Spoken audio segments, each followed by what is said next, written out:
ఉగ్రం వీరం మహావిష్ణుం జ్వలంతం సర్వతోముఖం నృసింహం భీషణం భద్రం మృత్యోర్ముఖ్యం నమామ్యహం. పెంచలగ నక్షత్రంలో బ్రహ్మోత్సవాలు ప్రారంభమవుతున్నాయి.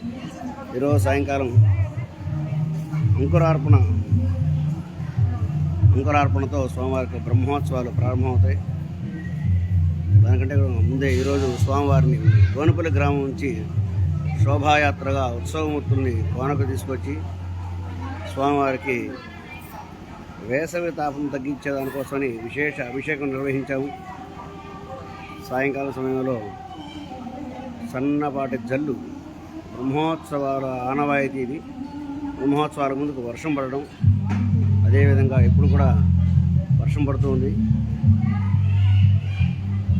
స్వామివారి యొక్క కైంకర్యాలన్నీ కూడా దిగ్విజయంగా పూర్తి చేయాలని భక్తులందరూ కూడా వచ్చి స్వామివారిని జరుగు విశేష ఉత్సవాలంతా కూడా పాల్గొని స్వామివారిని తిలకించి స్వామివారి యొక్క కృపకు పాత్రలు కాగలరని మనవి చేస్తూ ఉన్నాం.